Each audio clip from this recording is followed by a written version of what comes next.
Hello friends! It's me again!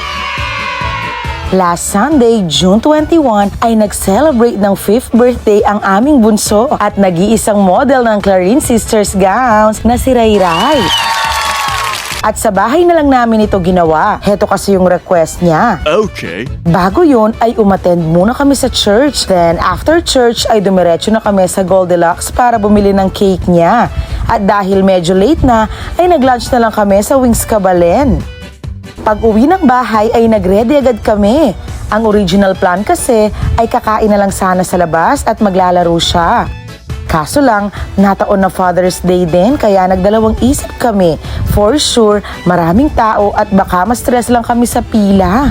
Nag-order na lang kami ng ibang food dahil rush na rin kung magluluto pa kami ng marami. Pinagawan rin namin siya ng balloons dahil isa yon sa mga request niya.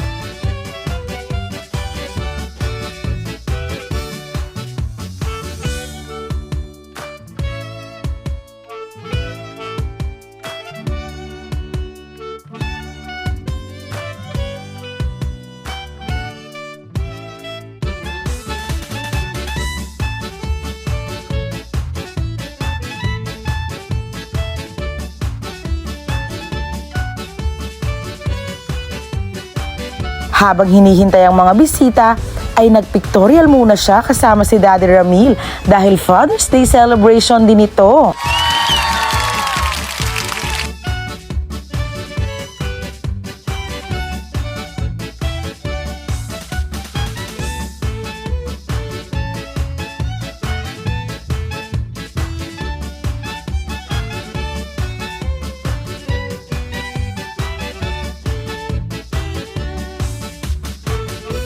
Ang unang batang bisita ay si Leng.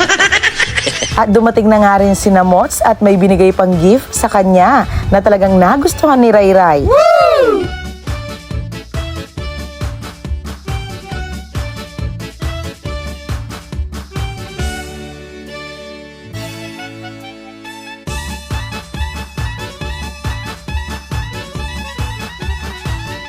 Nagbigay rin ng gift si Tita Nix niya na lalong nagpasaya pa sa kanya. Oh, yes! Salamat din po sa mga nagbigay ng cash. Sobrang saya ni Rayray. Woo! It's time to sing happy birthday song. Let's go! Happy birthday to you. Happy birthday to you. Happy birthday. Happy birthday. Happy birthday to you.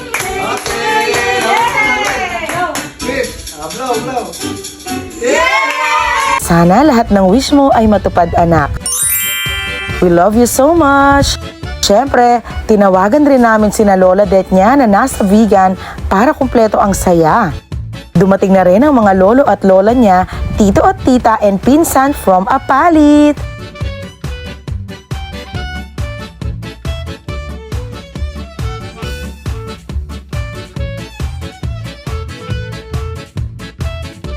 Sana ay nagustuhan mo ang simpleng celebration mo, anak.